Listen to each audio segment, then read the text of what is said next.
26-এর নির্বাচন একেবারে দোরগোড়ায় এবং ইতিমধ্যেই পশ্চিমবঙ্গে সম্পন্ন হয়েছে এসআইআর প্রক্রিয়া।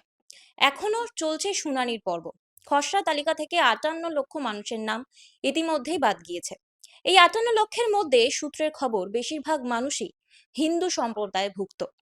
অথচ আমরা বারবার শুনে এসেছি, বিজেপি বারবার বলে এসেছে হিন্দুরা তাদের কাছেই সুরক্ষিত, তাদের কাছেই নিরাপদ। সত্যি কি তাই? হিন্দুরা কি সত্যি বিজেপির কাছে নিরাপদ? আমাদের সঙ্গে রয়েছেন প্রাক্তন আরএসএস নেতা পার্থ ব্যানার্জি। আমরা আজ তার সাথে কথা বলবো এবং জানবো সত্যি কি হিন্দুরা বিজেপির কাছে নিরাপদ। স্যার কি বলবেন, সত্যি কি তাই? না, না, একেবারেই নয়। এটা হচ্ছে একটা রাজনৈতিক স্টান্ট, একটা রাজনৈতিক চাল, কৌশল। এবং ওরা চাইছে ২টো-৩টে জিনিস চাইছে। একটা হচ্ছে ওরা মানুষের মধ্যে একটা আতঙ্কের সৃষ্টি করতে চাইছে, সাধারণ মানুষের মধ্যে। কারণ ওরা তো ফ্যাসিস্ট। আরএসএস হচ্ছে একটা ফ্যাসিস্ট অর্গানাইজেশন। ফ্যাসিস্ট মানে কি? সাধারণ মানুষকে বোঝাতে হবে। ফ্যাসিস্ট মানে হচ্ছে যারা সংবিধানে বিশ্বাস করে না, গণতন্ত্রে বিশ্বাস করে না, ধর্মনিরপেক্ষতায় বিশ্বাস করে না, এবং তারা এক জাতি, এক দেশ, এক নেতা, এক ভাষা এই তত্ত্বে বিশ্বাস করে। আরএসএস হচ্ছে হিন্দি, হিন্দু, হিন্দুস্থান তত্ত্বে বিশ্বাস করে। অর্থাৎ ভারতের একমাত্র রাষ্ট্রের ভাষা হবে হিন্দি ভাষা, ভারতের একমাত্র রাষ্ট্রের ধর্ম হবে হিন্দু ধর্ম, এবং ভারত হচ্ছে হিন্দুস্থান। এখানে অন্য যে কোনো ধর্মের মানুষ, খ্রিস্টান, মুসলমান, এরা হচ্ছে শত্রু, বহিরাগত। এবং শুধু তাই নয়, নারীরা হচ্ছে দ্বিতীয় শ্রেণী, তৃতীয় শ্রেণীর নাগরিক। এই হচ্ছে ওদের তত্ত্ব। এবং হিটলারের আদর্শে আরএসএস তৈরি হয়েছিল। হ্যাঁ, এবং হিটলার ঠিক ঠিক যেভাবে সংগঠনকে গড়ে তুলেছিল, হিটলার এবং মুসোলিনি, ঠিক সেইভাবে আরএসএস তাদের সংগঠনকে গড়ে তুলেছে। এবং লোকে যেটা জানে না, লোকে বিজেপি জানে, লোকে নরেন্দ্র মোদী জানে, অমিত শাহ জানে, সব জানে। কিন্তু লোকে জানে না যে বিজেপি কিন্তু আর ৫টা রাজনৈতিক দলের মতো একটা দল নয়। বিজেপি হচ্ছে আরএসএস এর শাখা সংগঠন। অর্থাৎ আরএসএস নাগপুর থেকে যা তাদেরকে নির্দেশ দেবে, তাদের সেইটাই অক্ষরে অক্ষরে পালন করতে হবে। এবং Narendra Modi RSS, Nitin Gadkari RSS, Amit Shah RSS, Rajnath Singh RSS, আগেকার দিনে বাজপেয়ী, আদবানি সবাই ছিল আরএসএস। অর্থাৎ এরা একটা ধর্মান্ধ ঘৃণার রাজনীতি এরা করছে, এবং মানুষকে, সারা ভারতের মানুষকে হিন্দু, মুসলমান, খ্রিস্টান এই লাইনে ভাগ করে দিতে চাইছে। এবারে এসআইআর, এসআইআরে যেটা হয়েছে সেটা হচ্ছে যে এসআইআরে ওরা বেছে বেছে এমন এমন রাজ্যে করছে যেখানে ভোট আসছে, বা একটা মানে সংবেদনশীল জায়গা সেখানে করছে। এবং যেটা ভয়ঙ্কর একটা নিষ্ঠুরভাবে, নির্দয়ভাবে মানুষকে চাপ দিয়ে করিয়ে নিচ্ছে। যারা করছে, বিএলও টিএলও যারা করছে, বিএলএ, তারাও একেবারে ভয়ঙ্কর বিপদে পড়ছে। অনেকে মারা গেছে, এমনকি আত্মহত্যা পর্যন্ত করেছে। হ্যাঁ, এটা কি একটা মানবিক প্রথা? এত তাড়াহুড়ো করে এটা করার কি দরকার ছিল? এটা তো ধীরে সুস্থে অনেক দিন ধরে করা যেত। শুনানিতেও ডাকা হচ্ছে অনেক বয়স্ক মানুষকে। শুনানিতে বয়স্ক মানুষদের ডাকা হচ্ছে, ৯০ বছরের বৃদ্ধাকে যেতে হচ্ছে। মানে একটা চরম নিষ্ঠুর একটা কাজ, অমানবিক কাজ ওরা করে যাচ্ছে। বাদ পড়ছে কারা? বাদ পড়ছে হিন্দুরাই বাদ পড়ছে। মুসলমান তো বাদ পড়েইছে অন্যান্য জায়গাতে, বিহারে যে করেছে ভোটে জেতার জন্যে, কিন্তু আসামে করছে না। দেখো কি অদ্ভুত ব্যাপার। হ্যাঁ, মানে পুরো জিনিসটাই একটা রাজনৈতিক কৌশল বা খেলা, নিষ্ঠুর খেলা। মানুষ জীবন দিয়ে তার দাম দিচ্ছে। হ্যাঁ, এবারে কারা বাদ পড়ছে? মতুয়ারা বাদ পড়ে গেল। কেন বাদ পড়ে গেল? কারণ তারা নিচু জাতের। কারণ বিজেপি শুধু যে হিন্দু ধর্মের কথা বলে মানুষকে ঠকাচ্ছে তাই নয়, মানুষকে উঁচু জাত, নিচু জাত, উচ্চবর্ণ, নিম্নবর্ণ এইভাবে তারা ভাগ করে দিচ্ছে। কারণ ওরা নিম্নবর্ণের মানুষকে মানুষ বলেই মনে করে না। ওরা তো মনুবাদী হিন্দু ধর্মে বিশ্বাস করে, যেখানে ব্রাহ্মণ হচ্ছে একটা শরীরের মাথা, আর শূদ্ররা হচ্ছে তার পায়ের তলায় থাকবে, এবং তারা সেইভাবে তাদেরকে শাসন করবে। যারা ভাবছে যে আরএসএস বা তাদের শাখা সংগঠন বিজেপি তারা হিন্দুদের স্বার্থ রক্ষা করছে, তারা ভুল করছে। তার কারণ হচ্ছে যে আমি নিজে দীর্ঘকাল ধরে তো ওদের সঙ্গে আমি ছিলাম। ৮০-র দশকে চিরকালের মতো বেরিয়ে আসার আগে আমি অনেক কাজ ওদের সঙ্গে করেছি। আমি ওদের নেতা ছিলাম। আবার আমার বাবা ছিলেন বাজপেয়ীর বন্ধু। সেই সূত্রেই আমার আরএসএস এর সঙ্গে যোগাযোগ। এইবারে ওদেরকে আমি যেটা দেখেছি, ওরা বাঙালি বিদ্বেষী, চরম বাঙালি বিদ্বেষী। ওরা বাঙালির প্রগতিশীলতার বিদ্বেষী। ওরা বাঙালির নারী স্বাধীনতার দর্শনের বিদ্বেষী। ওরা রবীন্দ্রনাথ বিদ্বেষী, রামমোহন রায় বিদ্বেষী। দেখো, রামমোহন রায়কে ব্রিটিশ এজেন্ট বলেছে। হ্যাঁ, রবীন্দ্রনাথ, বিদ্যাসাগর, এদেরকে ওরা পছন্দ করে না, একেবারেই পছন্দ করে না। নেতাজি সুভাষচন্দ্র বসু আরএসএস এবং হিন্দু মহাসভা এবং মুসলিম লীগকে বলেছিলেন দেশের শত্রু, এরা যেন বাংলায় ঢুকতে না পারে। এখন ওরা নেতাজি সুভাষচন্দ্র সম্পর্কে মিথ্যে প্রচার করে দেখাচ্ছে যে উনিও হিন্দুত্ববাদী ছিলেন। মানে এদের মতো মিথ্যাচারী, কপট, ভণ্ড সংগঠন মানে হিন্দু বাঙালি বিজেপির কাছে সুরক্ষিত নয়।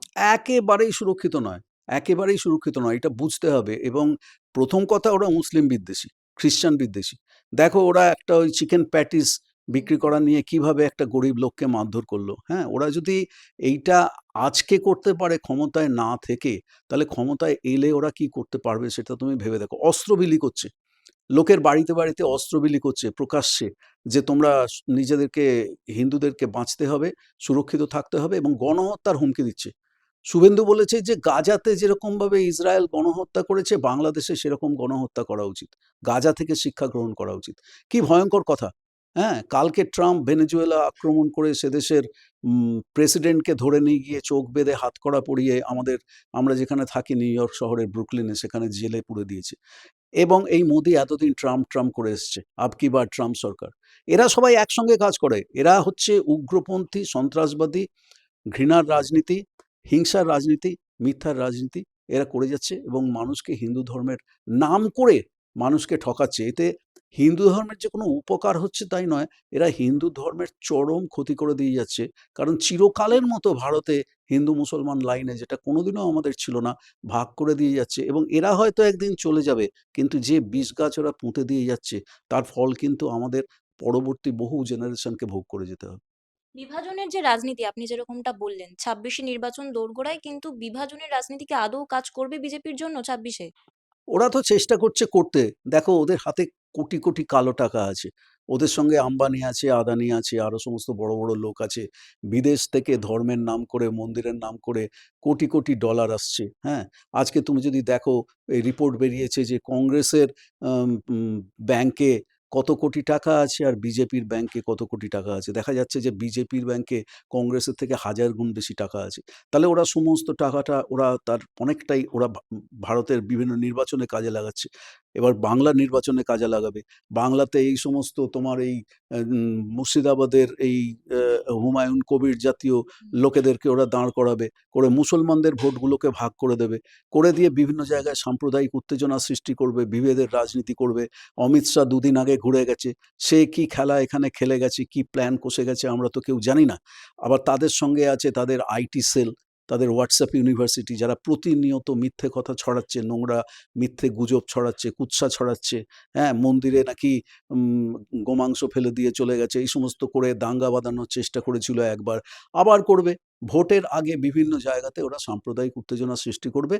কতটা সফল হবে বলতে পারবো না, কারণ বাংলা হচ্ছে একটা, বলা হয় না যে বাংলা হচ্ছে দুর্জয় ঘাঁটি।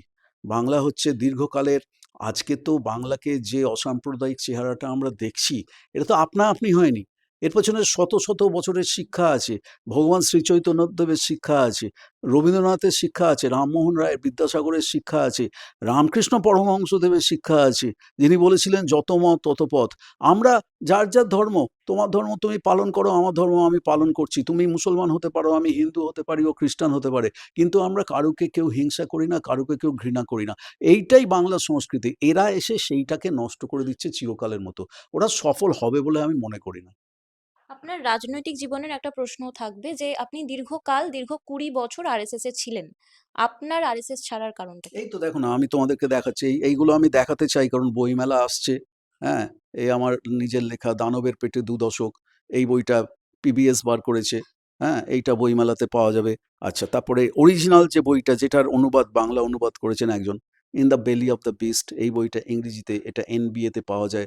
আমার সমস্ত বই harithbooks.com বলে অনলাইনে পাওয়া যায়, HARIT books.com, সমস্ত বই পাওয়া যায়। আর এই বইটা আমার ঘটি কাহিনী, রাবণ প্রকাশনা বার করেছিল। এটা আমার জীবনের, আমার ভারতে যখন থাকতাম, বা এখনো আছি, কিন্তু যখন পাকাপাকিভাবে থাকতাম, তখনকার জীবনের স্মৃতিকথা। এতে আমি এই বইগুলোতে আমি কেন আরএসএস করতাম, কেন ঢুকেছিলাম, আমার বাবা কিভাবে আমাকে হাত ধরে অল্প বয়সে নিয়ে গিয়েছিলেন, তাদের সঙ্গে থেকে কিভাবে আমি আস্তে আস্তে তাদের নেতা হয়ে উঠেছিলাম। আমি যখন আরএসএস ছেড়ে 80-র দশকে চলে আসি আমেরিকা চলে যাওয়ার আগে, তখন আমি ওয়েস্ট বেঙ্গল এবিভিপির জয়েন্ট সেক্রেটারি ছিলাম। আমাকে ওরা নিজেদের খরচায় দিল্লিতে জনতা পার্টির কনফারেন্সে পাঠিয়েছিল, সেই ব্যাজ আমার কাছে এখনো আছে। হ্যাঁ, আমি কেবলমাত্র একজন সাধারণ ইয়ে ছিলাম না, ওরা স্বয়ংসেবক বলে, ওয়ার্কার। আমি ছিলাম নেতা। হ্যাঁ, আমাকে ওরা নিয়ে ওরা অনেক স্বপ্ন দেখেছিল, কিন্তু আমি যখন ভুল বুঝতে পেরেছি ছেড়ে চলে এসেছি। কেন ছেড়ে চলে এসেছি? অনেকগুলো কারণ আছে।